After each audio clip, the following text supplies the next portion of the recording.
안녕하세요. 3년 연애 끝에 얼마 전 결혼을 했는데 결국 이혼을 결심한 30대 여성입니다.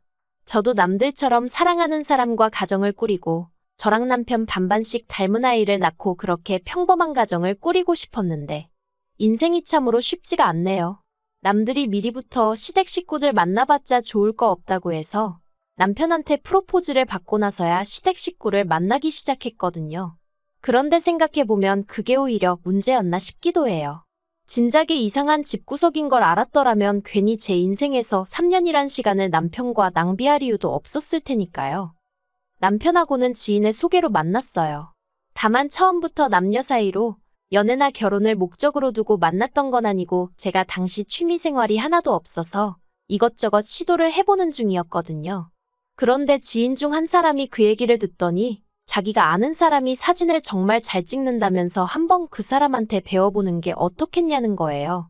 그래서 얼떨결에 남편을 소개받았습니다. 하지만 솔직히 남편의 사진 실력은 제 기대 이하였어요. 못 찍는 건 아니었지만 우와 대단하다 소리가 나올 정도는 아니었거든요. 그런데 사진 실력과는 별개로 남편하고 말이 잘 통했어요. 소위 쿵짝이 잘 맞았다고 해야 할까요? 그래서 사진을 핑계로 남편이 저에게 먼저 데이트 신청을 했고 저는 못 이기는 척 그런 남편과 약속을 잡았죠. 그리고 2달 이후엔 정식으로 사귀는 사이가 되었고요. 사귀는 동안 서로 가족 이야기를 한다거나 그런 일은 거의 없었어요. 사실 남편이나 저나 직장 생활로 바쁘다 보니 일주일에 한두 번 보는 게 전부였고 그 시간도 그다지 긴 건 아니다 보니 서로에게 집중하기 바빴지. 그 외에 관한 것은 그다지 궁금해하지도 묻지도 않았거든요. 하지만 작년 늦가을 남편에게 프로포즈를 받으면서 처음 시부모님을 만나게 되었네요. 시부모님에 대한 첫인상은 솔직히 그다지 좋을 것도 나쁠 것도 없었습니다. 일단 제 스스로가 워낙에 긴장을 많이 했던 탓에 제가 어떻게 보일지 대답은 잘하고 있는 건지 그쪽으로만 신경이 쓰였거든요. 다만 어머님 아버님 2분 사이가 그다지 좋은 것 같지는 않대요. 그리고 역시나 제 예상대로 집에 돌아오는 길에 남편이 말하길 실은 아버님이 젊은 시절 어머님 속을 많이 썩이셨답니다. 사업도 3번이나 망하셨고 그 와중에 바람까지 펴서 어머님이 마음고생을 많이 하셨다는 거예요. 이미 다 지난 과거라며 별일 아니라는 듯 이야기를 하는 남편에게 차마 놀랐다는 반응을 보일 수가 없어 짐짓 저도 그렇구나 하고 아무렇지 않은 척은 했지만 솔직히 당황스러웠던 게 사실이에요.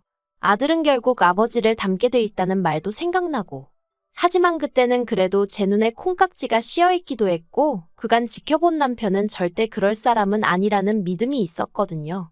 그래서 당황스러웠던 마음도 잠시 이내 별일 없었던 듯 결혼 준비를 이어나갔죠. 상견례는 제가 시댁에 인사를 드리고 온 뒤 1달 반 만에 이루어졌습니다. 장소는 시댁과 저희 집 중간에 위치한 한정식 집이었고요. 원래는 호텔 중식당에서 하려고 했는데 시부모님께서 장소가 저희 집에서 더 가깝다는 이유로 기분 나쁜 티를 내셔서 그냥 중간에 위치한 그저 그런 한정식 집에서 할 수밖에 없었네요. 게다가 상견례가 시작되고 얼마 되지 않아 서로 가벼운 대화가 오가기도 전에 시부모님께서 다짜고짜 저희 집에선 얼마나 지원해 주실 수 있냐고 한 2억쯤 가능하냐고 물으시대요.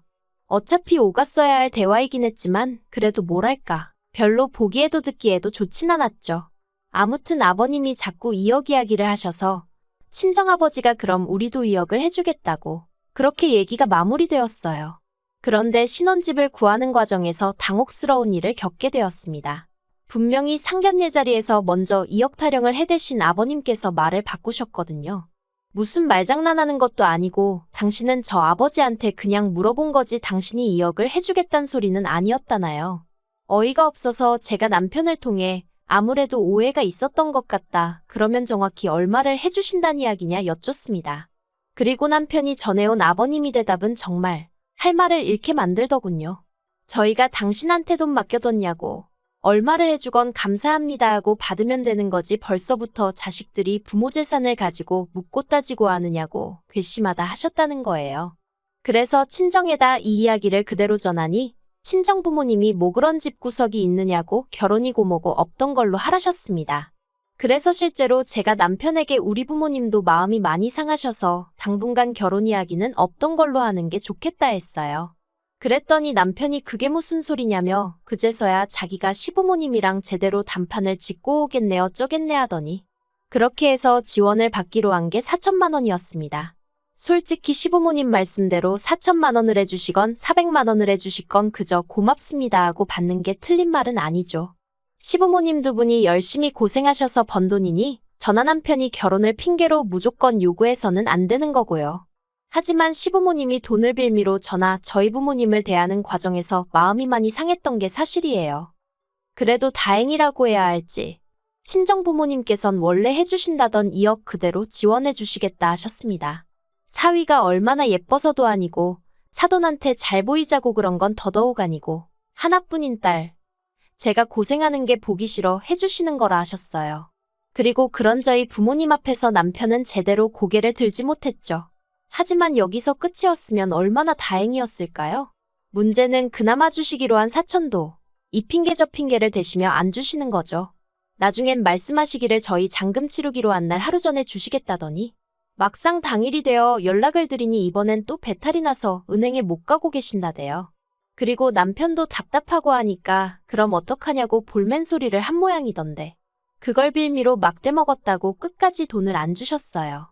그리곤 며칠 뒤 말씀하시기를 어차피 그 돈 없이도 잔금 잘 치르고 하지 않았냐며 그땐 저희가 너무 괘씸해서 주기 싫으셨답니다. 그리고 이제 어느 정도 상황이 해결이 되었으니 그 4천을 1억으로 불려서 다음에 이사 갈 때 주시겠다는 약속을 하시더라고요. 당연히 믿음이 갈 리가 없었죠. 그래도 제가 파혼을 하지 않았던 이유는 딱 하나였어요. 매번 그럴 때마다 남편이 정말 죽을 듯이 저에게 미안해했거든요. 자기가 중간에서 역할을 제대로 못한 탓이다. 자기도 자기 부모님이 저렇게 쉽게 말을 바꾸시는 분들인 줄은 몰랐다. 어쨌든 미안하다. 그리고 저희 친정부모님한텐 또 엄청나게 깍듯하기도 했어요. 사실 저희 친정아버지가 저를 무척 예뻐하시긴 하셨지만 늘 아들 하나 있었으면 하시는 걸 알고 있었거든요. 그런데 남편이 나름대로 싹싹하게 저희 아버지 기분도 맞춰드리려고 하고 그런 모습을 보니까 저도 어머님 때문에 화가 나고 속이 상해도 모진 소리는 못하겠더라고요. 그리고 저희 아버지도 저한테는 남편 부모님이 이상하다며 욕을 하실지언정 자식이 부모를 선택한 것도 아니고 저희 시부모님이 그 모양인 게 남편 잘못은 아니지 않냐 하시며 정작 남편한테는 싫은 소리 한마디 안 하시대요. 아무튼 그래서 결국 어찌저찌 결혼까지 하게 되었죠. 그런데 이달 초에 있었던 아버님 생신을 계기로 결국 남편과 헤어지기로 마음을 먹었습니다. 이걸 어디서부터 어떻게 말을 꺼내야 하나 싶은데 사실 아버님 생신을 앞두고 남편한테 보통 어떻게 축하를 하냐고 물어봤었는데 그 내용이 충격적이었어요. 저는 그냥 가족끼리 모여서 식사하고 선물 주고받고 뭐 그 정도 생각하면서 올해 음식 정도는 내가 하면 되려나 싶었거든요. 그런데 그게 아니라 매년 아버님 생신이 되면 아버님 형제분들이 전부 다 시댁으로 모인다는 거예요. 그리고 그 많은 손님 대접은 전부 어머님이 하신다고요. 그래서 제가 남편더러 그러면 어머님 생신 때는 아버님이 그렇게 챙겨드리냐? 어머님 형제분들이 다 오시는 거냐 하니까 약간 허점을 찔린 듯한 표정을 짓더니 그건 아니고 아버님 생신 때만 그렇게 한다는 거예요. 좀 황당하더라고요. 그래도 뭐 평생을 그렇게 해왔다 하고 어머님이 별 말씀 없으시다 하니 제가 이러쿵저러쿵 할 건 아니다 싶어서 더 말은 안 했지만요. 그런데 남편이 말이 나왔으니 말인데 이제 어머님 대신 제가 아버님 생신을 그렇게 챙겨드리면 좋을 것 같다는 거예요. 그래서 제가 싫다고 했습니다.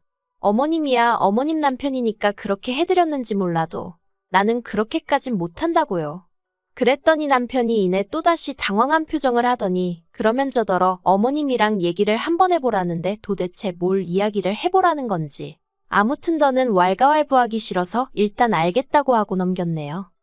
그리고 아버님 생신을 이틀 앞두고 어머님께서 전화를 해오셨습니다. 저더러 아버님 생신인 건 아냐 그러시길래 안다고 했더니 그런데 어째서 가타부타 말이 없냐 하시더라고요. 그래서 제가 남편하고 상의하셔야 하는 거 아니냐고 물었어요. 사실 그렇잖아요. 아버님 생신이면 어머님하고 아들인 저희 남편이 상의를 하면 될 일이지. 남편을 건너뛰고 저랑 무슨 이야기를 하시고 싶으시단 건지. 게다가 아버님 생신인 걸 제가 안다고 제가 먼저 무슨 얘기를 하겠어요. 가뜩이나 남편한테 들은 이야기도 있는데 아무튼 제가 그렇게 나가자 어머님이 남자애가 뭘 알겠냐고 걔랑 얘기를 하겠냐면서 저더러 내일 출근하지 말랍니다. 회사에는 아파서 못 간다고 하든 어쩌든 이야기를 잘하고 시댁으로 오라는 거예요. 시댁에 와서 토요일 아버님 생신상에 차릴 음식을 같이 좀 하자고요. 황당해서 잠깐 말문이 막혔지만 제가 그렇게는 못한다고 했습니다. 제 도움이 정말 필요하다 하시면 토요일 아침에 갈 수 있도록 노력은 해보겠지만 회사까지 빠져가면서 그렇게는 못한다고요. 그리고 문득 든 생각이 정 도움이 필요하시면 남편한테 얘기해보시라고 했어요. 남편이야말로 자기 아버지 생신인데 어머님이 그 정도로 도움이 필요하다시면 연차라도 내야 하지 않겠냐고요. 그랬더니 어머님이 뜬금없이 저더러 친정에서 그렇게 배웠냐입니다. 친정까지 들먹이시는데 저라고 좋은 소리가 나갔겠어요? 그래서 저희 친정에선 부모님 생일상 때문에 자식더러 회사 못 가게 하는 적이 없어서 배우고 말고 할 게 없었다고 했죠. 그리고 결국 이튿날 저는 시댁 대신 회사에 갔어요. 그랬더니 남편도 서운한 티를 팍팍 내더라고요. 점심시간에 통화를 하는데 자기가 어머님이랑 통화를 했는데 혼자 음식하시느라 정신이 없으시더라. 날도 더운데 정말 고생하시는 것 같다. 제가 도와드렸으면 정말 좋아하셨을 거다. 듣다가 너무 짜증이 나서 제가 남편더러 그러니까 당신이 총대 메고 나서서 이런 거 이제 하지 말자고 말씀드리라고. 무슨 형제분들까지 다 불러서 생신 축하를 받으시냐고. 어머니 고생하시는 거 안 보이냐고. 아들로서 그 정도 말은 할 수 있지 않냐 했어요. 그랬더니 남편이 제가 자기 아버지를 몰라서 그렇다면서. 모르긴 뭘 몰라. 자기가 사업 망하고 바람피고 어머님한테 개차반이라고 다 말해줘 놓고. 물론 그 소리를 입 밖으로 내진 않았지만요. 그리고 아버님 생신당일이었어요. 1시부터 점심 식사라고 하셨지만 그래도 혼자 고생하셨다는 말이 마음에 걸려서 오전 10시쯤 시댁에 도착을 했어요. 그랬더니 어머님이 뭐 이렇게 일찍씩이나 왔냐면서 한껏 빈정거리시대요. 거기서 저도 마음이 많이 상했죠. 그런데 뒤이어 느지막이 기상하신 아버님께서 저를 보시곤 내년부턴 군소리 말고 네가 차려라 하시는 거예요. 그래서 제가 남편을 쳐다봤습니다. 내심 남편이 무슨 말이라도 해주길 바랬거든요. 어제 서로 나눈 얘기도 있었으니까요. 그런데 남편이 자긴 아무것도 모른다는 식으로 먼 산만 보고 있는 게 아니겠어요? 어이가 없어서 아버님한테 저는 못한다고 했습니다. 어머님이야 전업주부시고 아버님 아내니까 이렇게 해주셨는지 몰라도 저는 이렇게 못한다고 대신 생신 때 맛있는 데 모시고 가서 식사 대접하겠다고 했죠. 하지만 이내 말은 똑바로 해놔야지 싶어서 형제분들은 빼고요라고 덧붙였습니다. 까놓고 매해 무슨 잔치 해드릴 일 있나요? 아무튼 저도 마음이 상했지만 저 때문에 어머님 아버님도 마음이 상하신 게 눈에 보이대요. 솔직히 제가 뭘 잘못했다는 생각은 안 들었지만 그래도 어째서인지 죄송스러운 마음이 들긴 했고요. 그래서 그때부턴 나름대로 싹싹하고 빠릿빠릿하게 움직이면서 분위기에 맞춰드리고 있었어요. 그런데 어느덧 아버님 형제분들 오시고 술도 한두 잔 들어가자 아버님이 대뜸 요새 장사치들이 얼마나 돈을 더럽게 버는지 아냐입니다. 장사하는 인간들이 하는 말은 하나 믿을게 못 된다면서 오죽하면 장사꾼 똥은 개도 안 먹는다는 소리를 하시는 거예요. 게다가 뭘 하셨더라. 장사하는 놈들은 돈밖에 몰라서 자식 교육은 나 몰라라 하더라. 내가 아는 누구도 자식 새끼가 싸가지가 있네 없네. 그러면서 슬며시 저를 보시는데 아, 나들으라고 하시는 말씀이구나 싶은 게 저희 친정부모님이 두 분 다 동대문 상가에서 30년째 장사를 하고 계셨거든요. 그리고 결국 저랑 남편 결혼할 때 시댁에서는 한 푼도 안 해주셨고 저희 친정에서 다 해주셨잖아요. 하지만 맹세컨대 그걸로 저나 저희 부모님이 시부모님한테 생색 한번 제대로 낸 적 없는데 아무튼 그러면서 괜히 이재성 씨를 들먹이셨습니다. 당신들은 뼈대 있는 가문이지만 옛날부터 특이한 성씨들은 죄다 천한성 씨라면서 그리고 장사치들이 그 처한성 씨를 쓴다는데 제 성씨가 진짜 특이한 성씨거든요. 정말이지. 점점 열이 뻗치는 게 더는 못 참겠더라고요. 그래서 아버님한테 그만 좀 하시라고 한마디 했어요. 그리곤 에라 모르겠다 싶어서 요새도 누가 사람 성씨 따지고 그러냐고. 요샌 다 재산 따지고 인품 본다고. 저도 재산이나 따지고 인품이나 볼 걸. 그걸 안 본 게 너무너무 후회가 된다 하곤 뒤도 안 돌아보고 제 집만 챙겨서 뛰쳐나왔습니다. 그러자 남편이 불이 나게 쫓아와서는 그래도 이렇게 가면 어쩌냐면서 앞으로 시부모님을 어떻게 보려고 그러냐대요. 그래서 안 보려고 그런다고 소리를 질렀죠. 내가 너 뭘 보고 결혼한 건지 착하디 착한 마음씨? 그것도 생각해보니 죄다 헛소리라고 아주 그냥 되는 대로 저도 막 내뱉은 것 같아요. 너무 성질이 나니까 말이 되나 안 되나 따질 새도 없었거든요. 그래서 결국 이튿날 남편한테 이 결혼 없던 걸로 하자 했어요. 다행히 혼인신고는 서류 작성까지 다 끝내놓고 같이 가서 신고할 시간이 여의치가 않아 못하고 있었는데 저희 조상님이 도우셨다 싶대요.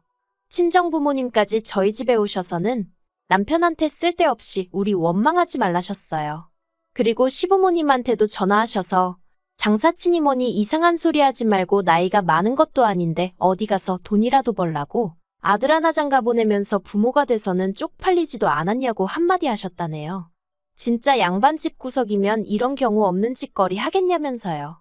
그리고는 뭐 결국 아버님하고 저희 친정아버지하고 서로 쌍욕하시면서 싸우신 것 같은데 저희 친정아버지 표정이 밝으신 걸로 봐서는 제가 걱정할 일은 없는 것 같습니다. 아무튼 이렇게 몇 달 만에 결혼 생활 종치고 나니까 여러 가지로 회의감도 들고 사람들 보기도 민망스럽고 정신이 없네요. 시간이 좀 걸리긴 하겠지만 그래도 더 깊은 수렁으로 빠지기 전에 발을 뺐다는 사실을 떠올리며 힘내서 이 시간도 견뎌봐야겠죠.